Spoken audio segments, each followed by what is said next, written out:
Welcome to the Reload podcast, where everything we do is to empower the independent artist. We interview people, brands, and organizations working in every aspect of the music industry. We give you an insight into their careers, their journey, and the most valuable pieces of advice that help them along their way. Things that you can implement along your journey. My name is Josh, and let's get going with today's interview. Welcome to this week's episode of the Reload podcast. Today I was joined by singer-songwriter FOLA. FOLA is an artist that we first met on our second ever shoot on the Reload sessions. 4 years on, and FOLA is back in the studio after having shot his second Reload session with us last week. We wanted to bring him back in to discuss his latest ventures, but more so to learn how he managed to take the plunge away from the dreaded 9 to 5 to take steps forward to do what he loves, making and performing music. As a touring musician, FOLA offers a valuable insight on how he managed to step away from a filler job, allowing him to join a touring show and perform music on a nightly basis. You can read the full show notes at reloadsessions.com/podcast. All right. Hello, FOLA. Welcome to the show. Yay. Thank you so much for coming down. This is actually really short notice, wasn't it? Yeah, it was. Thanks for having me, though. No, it was like only a few days ago. Yeah. So let's paint a picture. So it was a few days ago. I was talking to Pepe, and I was like, "Oh, I need to get someone down for the podcast." And I was like, "Oh my gosh, I had an amazing conversation with FOLA. Mm-hmm. It would be great to have this conversation on the podcast so everyone can hear what we said before." I met you 4 or 5 years ago. Yeah, I think it was 4 or 5 years ago. So yeah, it was about the time when Reload Sessions was in its infancy, when we were just starting out. Yeah. And we reached out to you and you said that we would love to have you on the channel because we were trying to get artists down, trying to show the London scene, the London live scene. And you were very nice to come down and perform for us. So thank you so much. No, thank you. I had so much fun. That was the first time I did a filmed acoustic session. Sure. I mean, you know what? So it was really good. Both Pepe and I were still learning back then. We were very grateful for artists to come down. And now that the channel has grown, it's great to see the journeys of all the artists that we worked with in the past. Yeah. Totally. So we met with you 4 or 5 years ago. You performed with us, you and Femi. Yeah. Was it a Beyonce cover? I want to say it was a Beyonce cover. It was a Beyonce cover. Yeah. I Miss You. That's it. There we go. And and then you previously came back literally a week ago? A week ago, yeah. Something like that. Yeah. Last week. And then we were having a conversation about how life is. Yeah. And how you're moving into like music full time, or you've ditched a 9 to 5 job. And I was like, oh, it was just a great conversation of how it is to be a musician. Yeah. And I was talking to Pepe, and I was saying, oh, it'd be great to have. Actually, it was Pepe's idea to have you down because we were saying it would be great for people, our listeners, because a lot of them are independent musicians, and it would be great to hear it from an independent musician. Yeah, sure, definitely. So, for everyone listening out there, FOLA, can you just give us an introduction of yourself and just say what's going on and what's my name's FOLA. I'm a singer-songwriter. Music kind of covers the sounds of R&B, soul, pop, a bit of Afrobeat. Just a collective mix of all types of music that I grew up listening to. I've been singing forever. I think I decided that I really wanted to get into it as a career from like 12. So I was one of those kids where I just knew that I'm going to be doing music. And I guess from 12 till now, you just learn so many things. I mean, when I started when I was 12, I didn't think you could make a career out of it. But I knew that people were making money from this. So I didn't really know what to expect. I went to university as well to study the business of music and media. Then I left uni, and I finished uni and thinking that, oh my God, I've got my degree now. Maybe I could work for Sony and then work my way in and get a deal. That doesn't... that is not reality. That is not the reality one bit. It was far for me as well. I couldn't get no job at all. I was working McDonald's. Then I had worked ushering. I did waitering. I did bar work. God, I did everything. I did warehouse jobs at like 8 p.m. to 8 a.m. in the morning just so that I can fund studio sessions, so I can fund just live. Yeah, I mean, studio Because sessions. because music at that time wasn't paying me, and everyone that wanted me on their stage wasn't going to pay me. And I really didn't ask for the money as well, because it's interesting. I didn't, and that's another thing with a lot of artists, is that we don't ask for money because we don't feel like we deserve it. And obviously my mindset's changed now, but back then I can understand why I was attracting so many of those shows and it just felt like a dead end. So I just jumped into the 9 to 5, because I felt that I've been doing these shows for constantly. I'm not getting paid. Um, I'm not getting any younger. I need to experience other things in life as well, and I need to I need to take my music to the next level. And the only way I knew how to do that was if I added a bit more money, invested a bit more money into it. So yeah, I went down the 9 to 5 route. I think I started my 9 to 5 when I was in 2013. That's when we first around. Oh yeah, no. It was 2012 when I met you. Okay, there so we it go. was literally a year Yeah. after that. Yeah. Wow. Okay, so Yeah. that's when you did full-time work. 9 Yeah, to 5. I did my The daily grind. Yeah. But it was nothing that it didn't relate to anything with music. Nothing to do with music, Cool. one bit. So what was it that you were doing? It was I was a leasehold consultation officer. Wow. For Lewisham Homes. That's the borough of Lewisham. Okay. And we just took care of leasehold properties. And I was dealing with the consultation sides of it. So the job just really entailed me speaking to leaseholders or people who sellers and buyers of the property, making sure the sale goes through smoothly from our side. If there were any other issues in regards to just general like major works, maintenance and all that kind of, we deal with all that kind of stuff. So, but always in the back of your mind that it was, this job is to fund my music. Oh, I never lost sight. Okay. No, I never. That's one thing I have to pat myself on the back for. Even though I've gone through so many various jobs and all types of things that had no relation to music, I never lost sight. No, and that was a part of the reason why I had to leave, because I didn't lose sight, and because I was making more money, I was investing more money into my music, which made the videos look better, which made the songs sound better sonically. And then it was like, oh my God, if I could just, it sounds much better now. I could, Yeah. And then I spent more time in the studio. But with that, it just meant that I would have to, go studio after work and get home for like 3 o'clock in the morning. Yeah. And then have to wake up at 6. So I didn't have 3 hours of sleep to do an 8 hour. Wow. So it was long. I did 2.5 years of that. Yeah. And then I was like, I think it's going to come to a time where I need to work on my craft as well. I think that was what it was. I needed to work. I wasn't happy with where I was vocally, with where I was with my writing, with my songs. I just wanted to spend more time on it. Whilst working. But I couldn't do that because it was taking up all my time. By the time it was just a mess. So I made the decision to I went to Nigeria actually in 2015. And I was out there, I had an EP out called Promised Land Chapter 1, and I was promoting it. And I was there for 2 weeks, and pretty much every day I was doing radio, I was doing TV out there, and loads of people were loving my music. And I was like, there's no way I can go back to work now. Like, this is too fun. This is too fun. Sure. So when I was in Nigeria, I was like, I'm going to quit my job. I'm not going to tell anyone. I'm just going to quit. So I didn't tell anyone. Wow. I think I told my girlfriend. I told a few friends. They were like, "Are you sure? Are you sure?" And I was like, "Yeah, I'm sure. I'm just gonna leave." And what are you gonna do though? That's what everyone always asks. What are you gonna do? So I'm just gonna do music. But music isn't paying you though. I know that.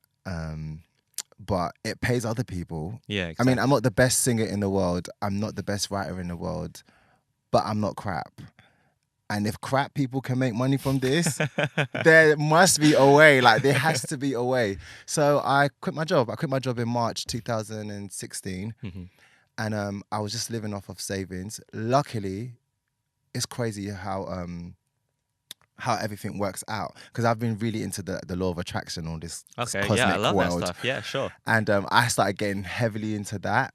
And I think it was because of my strong belief in that and how it related to a lot of the teachings in the Bible when I was growing up, going to church. It relates to it. It's just like, I can do this, I can really do this. So I quit, and I just kind of trusted the universe. But before I quit, a lot of things were happening. For instance, a colleague of mine at work, she knew that I was leaving. She knew that I did music, and she's a fan of music. Me and her got along so well. And she basically was selling her Mac at the time for £400. And it's like, that cost well over £1,000. There was no way I was going to be able to afford that. And she's giving it to me for 400. So I got that. So already I've got a setup now in my room. All I need is a mic and an interface and some speakers. So another friend of mine, a producer, he said that he was getting a new mic in his new studio. Do I want the mic? So I got the mic for free. Oh, okay. Wow. In exchange for a hard drive. But hey, that's what it is. And then I got the mic, I got my stand, I got my speakers from Amazon, got my interface, actually got one of those actually. Oh yeah, there we go. And then and then I got to work. I had experience recording myself on Logic anyway, so I kind of knew how to maneuver around it. And you had time in the studio as well. I've had countless. I've been going studio since I was like 15. Sure. So I've had experience working. It's just the detail stuff that I don't know pretty much to do. And then and then I just got to work. When I left work, I literally became like a focus freak, and then I applied myself, and I just did what I needed to do. So you say that you were focused, but I want to say what you were, from what I got when you were talking throughout the whole time, was that you were already focused from way in the beginning. Oh, yeah. But you know what? There's a different type of focus when you feel like you haven't got nothing to fall back on. Sure, you're back against the wall. Your back is literally against the wall. You feel like the world is against you. Yeah. And a lot of the people that care about you, they're scared for your decision. You know what? I totally agree. And it's quite scary because you're just like, maybe they're right. Maybe I should stay in this, but it doesn't feel right. Well, you know what? 5 years ago, when we were starting out the channel, Yeah, people were like, you're trying to get a career in YouTube. You do realize you should have a fallback plan, right? And now people I know, their children are saying, I want to be a YouTuber, and they look up to me because I started out doing things on YouTube. So, I mean, we are examples. yeah, Shining examples.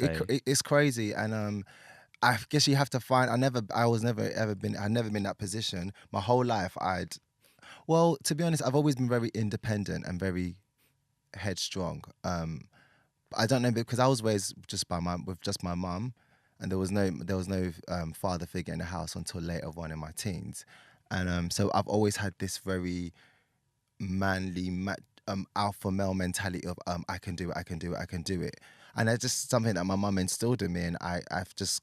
But what happened was, when my mum passed away, I had no parents, because I don't have any parents, because my dad passed when I was 3. When my mum passed away, that was when my focus became very, very strong, because I literally felt the world was like I had no backup. But the 9-to-5 gave me a security that kind of resembled that kind of security that you get from your parents when you're broke and you can ask for money. Sure.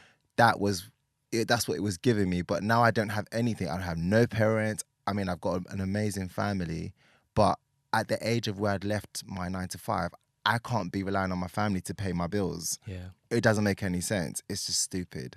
So, I just had to find something within me, and then for some weird reason, it's just crazy. Things just started happening. I got a phone call. Someone saw my video on YouTube. They phoned me up and they asked me to do a Skype audition. I did a Skype audition, and then they gave me a bunch of dates to commit to, and I was performing, so I was actually singing and getting paid. Oh, wow. Yeah, within like a couple months. I want to go back to that decision you made to just quit.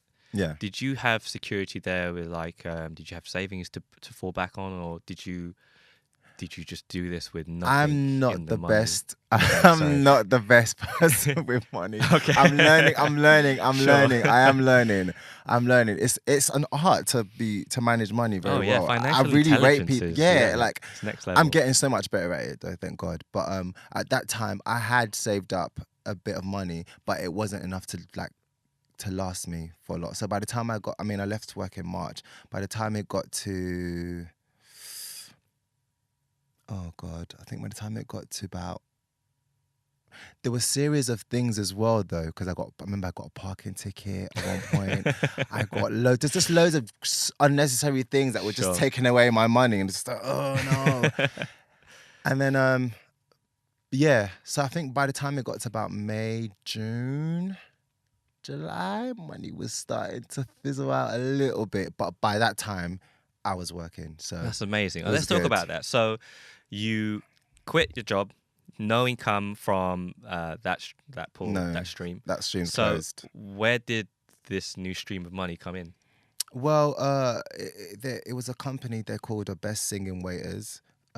They contacted me and they asked me, would I be interested in singing at weddings? And it was the concept to me was so corny, and I just loved it. I just thought this would be so great. I've done wedding stuff before, so I always understand how essential I am in that setting. If you're singing at someone's wedding, they're never going to forget you. Of course. And I just thought this is a really good opportunity for me to just And sing. it's something you love to do, Yeah, right? I do it for me. If the world was free and we didn't have to pay for anything, I would do music for free any day. Because I've been doing music for free for such a long time, and I didn't complain about it. It's just that when you get older, you can't hide away from responsibilities, and then you do need that. But what they did, so what it was you go to a venue or hotel, wherever they're going to be doing the reception. You go in the morning, you do your sound check. And the bride and groom don't actually know you're going to be singing. Oh, wow, okay. So So you they don't kinda select you? They don't select. It's usually their family friend. Sometimes they do, Okay. but it's either the groom knows about it and the bride doesn't, or vice Got it. versa. So we went out there. You go out there. You do your sound check. You go back into the hotel room, and I think when it gets about 2-3 in the afternoon, you act like you're a waiter. So you dish out canapes. You dish out the starters, and after the starters, you go back and then get yourself prepared. And then once they finish their mains, I usually had to do it. I usually had to go out to everyone in the venue, the guests, and just be like, "Hi guys, I don't know if this is a prank or not, but I've been asked that because it's my first day at the working for that venue. I've been told to orchestrate a toast to the bride and groom. Oh, cool. So I got to tell everyone to stand up and say to the bride and groom, and then everyone's obviously up, half drunk anyway, saying to the bride and groom. And then literally I go, oh yeah, guys, by the way, I'm not actually a waiter. I'm a singing waiter. And then they hit the music and then it's showtime. Is it a live band? No, it's PA. I wish it would have been amazing Yeah, with a live I wish. band. Yeah. But then it gives it away if it's a live band. Sure, of course. It's a PA and you sing Queen's Crazy Little Thing Called Love. Okay, in the cool. beginning. It literally only is like a 20-minute set. But that was enough to get some money into your Oh account. yeah. Oh, I which is mean great. that was the best. That's the highest paid singing job I had to that point. Yeah, wow. So for me, it was like, this is good. I mean, if I was getting that an every day, I would be making more than I was making my 9 to 5. That's amazing. But the only thing is, it wasn't consistent. Yeah. And then that's where the other side of it comes in. Because it's not consistent now. What else can I do? What else can I do? And luckily for me, few other things came through in 2016. I got some people asked me to do some vocal work for them. I got asked to do some recordings here and there, just little bits How and did bobs. you get those connections? It just happened. It just happened. Sure. Okay. And it's funny because I'm reading something right now about the law of attraction. Apparently, if you set your mindset on if you have an intention, a strong intention, like the universe merges everything around and it makes things happen for you. Sure.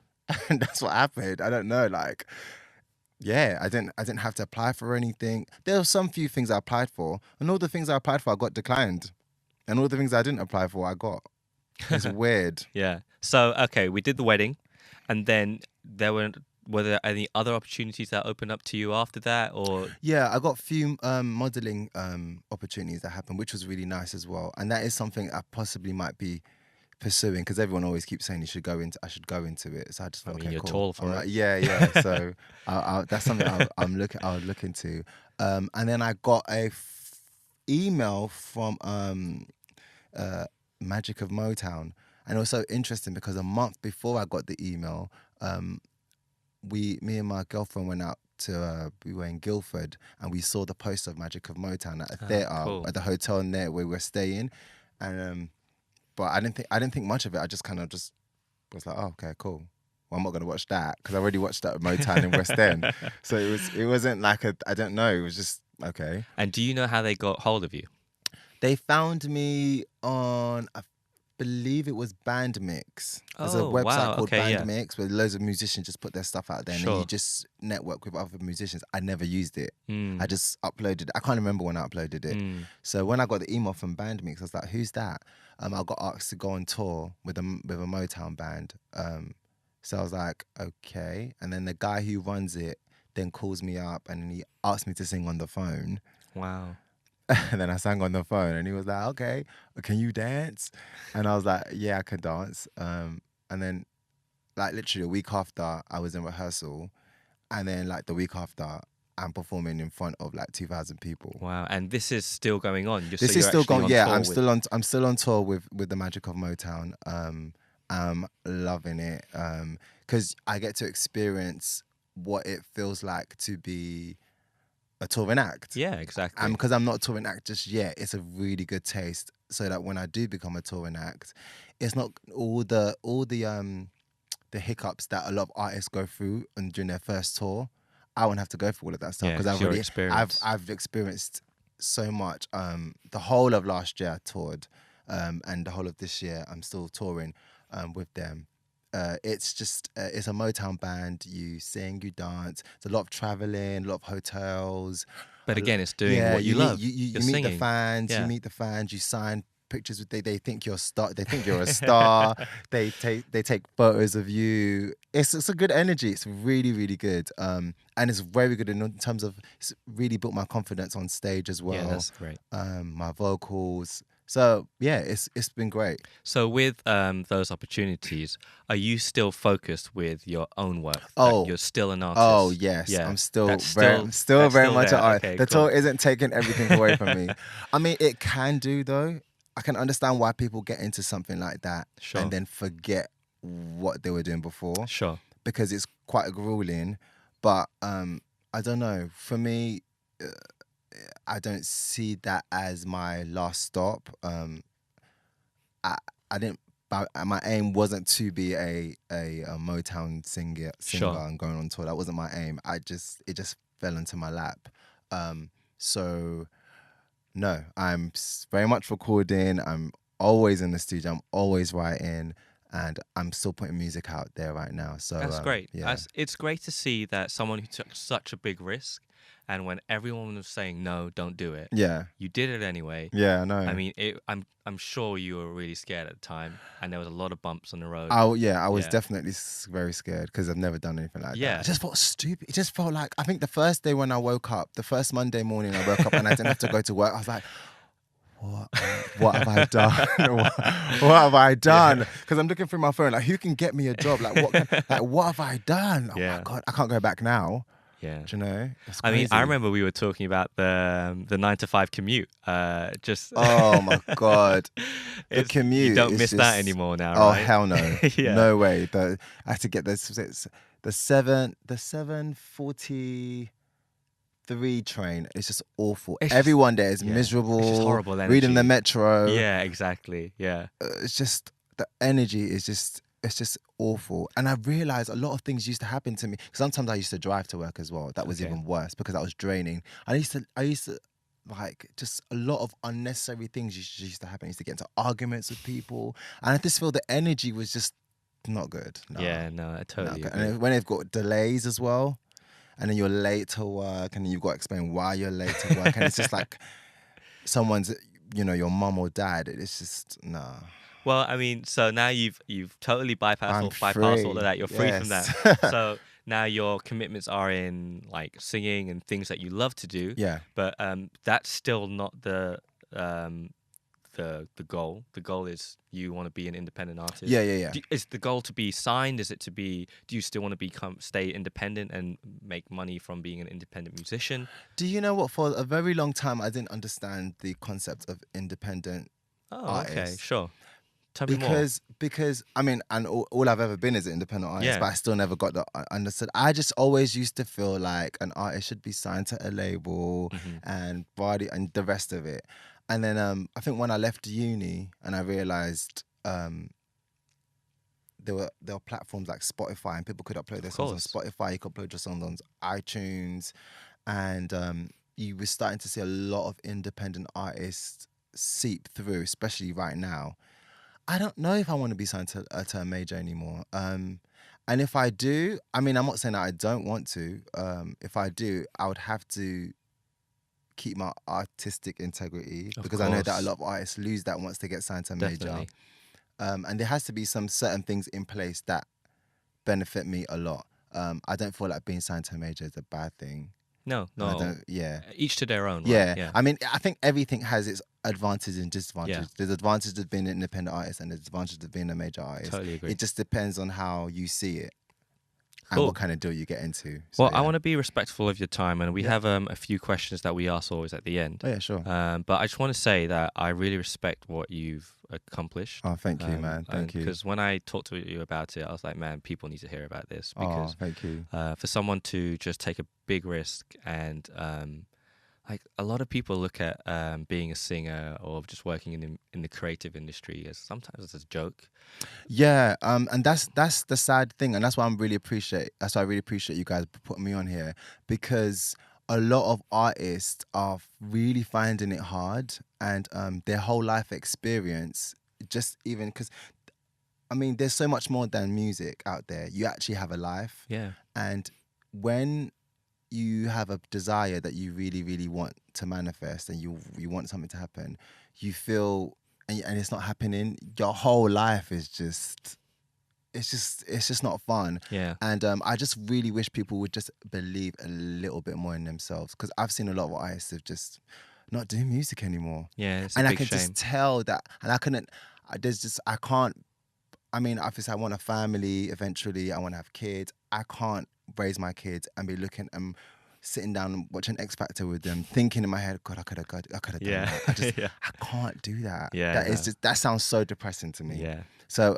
you might as well take a shot. Yeah. You don't want to live a life full of regret. Regret? right? No, Yeah, you don't. exactly. You might It's as true. well. You might as well. And if you're gonna do it wholeheartedly. Yeah. Yeah. And it's great to see that people who have done it have been able to get success out of it. Exactly. There's loads of independent artists out there that no one knows, but they're making a lot of money, and Yeah. they're touring, they're on festivals, Yeah. loads. We have a couple of friends who are independent, who make sure they say no to labels. And I'm like, man, this is a good bit of money up front, but they're making money already. They don't need the labels. They don't need. So it can So, be done. yeah, it can be definitely done. can be. It can be done. And there's like, and right now, if you can't get signed to a label, if you can't make money out of your own music, there are jobs like, wedding singers. There are other creative there are, jobs yeah, out there yeah, that, yeah. you can do what you love and still get money from it. Exactly. So don't be ashamed looking at those different avenues for now to fund. No, I wouldn't. other Yeah, I things. wouldn't. I would say take every opportunity, because every opportunity adds to the experience that Exactly, you get, and you're especially learning if from it's, it. especially if Yeah. it's something that you love doing. I mean, for the past since 2016, I don't think I've ever been on stage so much That's in my amazing. life. That's Like it literally feels like second nature now. That's good. That's good to And hear. and that's and the stages are massive. They're really big theaters. And 2,000 people. 2,000, watching you. sometimes Yeah. 3,000 people. Yeah. And No, it's that's great. sometimes it's we can do a show like 5 times consecutively every day, different venue, and it's sold out.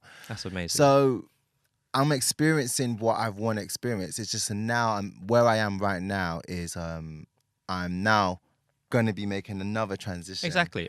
I want to Because say yeah. Jessie J and Ariana Grande came from theatre and all. Oh yeah. So, I believe so. Yeah. I mean, So it's good training as well. yeah. Oh, great training. So just a new chapter. Yeah, and sweet. I mean, I wish you all the best with Thank your you. independent music as Thank well. you so because I much. mean, like you came onto the Reload sessions, and it's great to see that you're still focused on your own stuff as Yeah, well. yeah, and I yeah. can definitely see that. That which is cool. that is my main focus. And very, very, very, very, very, very soon it will be my only focus. No, So that's great. yeah. I wish you all the best with that. Yeah. But before you go, I want to ask you some questions. So we ask these questions with everyone we ask, and I want to see and get your thoughts about it. Okay. So, what are your best songwriting tips right now for your own music? Okay. I have a few. Traditionally, how I used to write songs was with no music. Okay. A melody would come into my head and I would make up the melodies and I would know what the chords are. I don't play instruments, so it's quite hard. Sure. Which is where I have people like Femi or any other producer I work with. I will sing them the melody and then they would then write. They would then play the chords and then we'll make it together. I prefer that way because then it allows me to be a producer as well. Sure. So that's one way of doing it. Another way of doing it is I'll create the beat on for myself by myself on Logic. So I'll create like a template, maybe like a track, backing track, and then I would structure it. Then I'd write to it, record a demo on it, and then usually Fem would come over, and then he would, because he's a musician, so he can actually play. Yeah, I can't play. He can I'm play. literally trying to work it out. I'm trying to work it out on Logic. Sure. So he comes in and then he. So how do you write to it? So you've got the track now. Yeah. Where do you get that inspiration from to put it down on paper? It's easier when I don't have any music. When Okay. when it's just a concept and it's just words. Okay, and so I you can just put have the a concept, melody. words, Yeah, and you just put it and together. let's put it together. Got it. But when it's with the music, it's a bit harder for me because I feel a bit trapped Sure. in the music. So what I usually do is I just kind of it usually just comes, if it's a good beat and I don't have any form of like mental resistance, I'm pretty good at just coming up with melodies. Okay. And then what I would do is when I come up with those melodies, I would sing, but I would sing jargon. Oh, interesting. Would you record yourself? And I would record the Got it. jargon. And in the midst of the jargon, I start to listen to the words that I'm saying in the jargon. And that usually what happens When with you the say song. jargon, are you just saying random noise? Literally, right? I can't. It's I would so love to hear one of these when embarrassing. I'm It's so recording. embarrassing. I know there's some musicians out there, if they're listening, they know what I'm talking about. My phone is filled with them. You know It's what? so embarrassing. If you're all right with it, we have show notes for every podcast page that we do, interview that we do. I would love to, if I can get approval of you, of Oh course. my I would love to have one of those snippets, but you don't have to. Don't worry, we'll talk about this It's later. so embarrassing. It's so oh my But god. I it's so think embarrassing. stuff like this is very. It's good to hear. So it's quite inspirational. Yeah. Like independent artists listening, they'll be like, "Oh, this is his exercise. These are the reasons why we ask these questions." But I don't usually write with people as well. Sure. I don't know why I don't. I think when I write with people, I get a mental block, and that's because when you're writing with someone, people that I've written with in the past, with the exception of few, it's like you write, and then like, oh, I don't think that line works because Sure. that one. But it's like, I think it works though. Yeah. So what are we gonna do? So then it's like I'm writing to impress someone. Whereas if I'm writing by myself, I'm just writing. have I don't freedom. care I don't care if it makes sense to anyone. I'm just writing because it feels good to me. Okay. And that's what I really like the most. And I like when I'm working with people who are like that, because when they bring out their own ideas, I'm not the one to be like, oh, but you've used that word in that line and you can't use it again. And I'm not like that. I'm just like, Yeah, no, that's cool. Sweet. All right. I want to, like I said, I want to be aware of your time. So let's move on to the next question. cool. What book have you read that helped you in your career? The Power of the Subconscious Mind by Joseph Murphy. Cool. All right then. I I'll read definitely that. Look into that. I definitely is read that that like into- law of attraction and everything. It like is. That? It made me understand a lot of things. And it's so interesting because In life or in music? in everything. Okay. It applies to everything. But I've definitely used it more in the way of how I see myself as an artist. Okay. And I think good that's to the hear. most important for a lot of artists, because being an independent artist and not making money from your music, sometimes you feel inadequate. Yeah. And if you're in a position of inadequacy, it's just like you're not going to get far. Yeah. So you need to kind of psych yourself up a bit mentally somewhere. You need to find something to make yourself feel like you're worth this and you can do this. And I feel a lot of artists, I had that issue as well, feel that way, because you just feel like, oh, everyone else is making it and I'm not a part of the club. Every creator feels like that. It's Every creator awful. feels inadequate and they don't think that they're good enough. Yeah, it's not a good feeling. It isn't. No. And you're right. People need to get over that and they need to have positive affirmations. Yeah. You need to just think of yourself as, and I think it's because we compare ourselves a Oh, lot. definitely. I do that I'm as well. awful I'm a at doing victim that. of That's why I myself. don't check my phone in the mornings anymore. Oh, yeah. No trust social me. medias, no emails, nothing. I just read or I just eat. FOLA, I think you and I have a lot in common, my friend. All right. So what advice was given to you that helped you in your career and who gave it? Okay, Shola Amma. Oh, okay, cool. Yeah, I did a workshop with her some years back. She used to go to my school. Oh, really? Yeah, back then. I love Charlotte Alma. I've been a fan since I was in like primary school. But she told me the first idea you get is usually the one. And when she told that to me, I didn't really get it. I only just got it as of last year. It's like, wow, hold on. Because usually when I'm writing, if an idea comes to me, it feels really good. But for some weird reason, in the back of my mind, thinking, no, it can't be that good. I need to think about something else. And I would spend so much time trying to figure out something else that it's not as good as the first idea. And you spent all that time. Yeah. And the only reason why I didn't go with the first idea, because it's like, no, it can't be that. It's got to be something else. And then I'll start comparing it, and you get yourself in this creative loophole, whereas the first idea was actually given to you. Go with it. And that's what I've been doing now, and it's been so good. So I really, really love that. You know advice. what? I think I will struggle with that because the rational me would like to explore every single avenue before I make my choice. That's the thing. Yeah, but I will give that a go. Yeah, and yeah. We'll see. I mean, I might. It works for me though. ridiculous. It works for me though. Definitely works for me. Sweet. So the last question is, what in your eyes is a successful artist? A successful artist, in my eye, would be someone who is making the music they love making, is portraying the image that they want to portray, is singing about what they want to sing about, making money from it. And I think the most important thing is impact. Okay, cool. If you have a song and it saves someone's life, or it just generally makes someone happy, then your job is done as an artist or as a creative, point back period. I feel like we're vessels to be used for other people. We're of service to the general public, and it's very important as artists to know that, I think. Sweet. FOLA, thank you so much for coming down to the podcast, and I really appreciate that you took a time thank out. you guys so much for having me. I know that you have to rush out to go to your motown. Are you actually touring now, or are you got a rehearsal? No, it's a tour today. So cool. Today and tomorrow. Sweet. Yeah, All right. So I wish you all the best. I wish you all the best with your independent career. Oh, thank you so much. Thank you. Yeah, I'd love to have you back and talk about your career. And definitely. Talk about yes, I will be back. Yes. Thank you. All right. Sweet. FOLA, thank you so much. Thank you so much.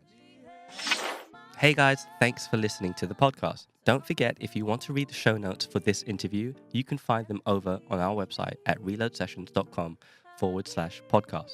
If you are an independent artist and you're trying to build your career in the music industry, download our free ebook.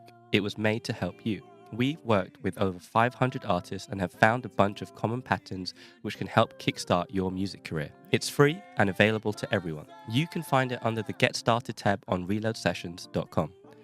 We also have other creative aspects to Reload that can help you grow as a creative. If you're interested, check out our website over at reloadsessions.com. Remember, everything we do is to empower you, the independent artist. The website is packed full of live acoustic sessions, free workshops, and articles that can benefit you in your music career. I hope you enjoyed today's episode, and I will see you on the next one.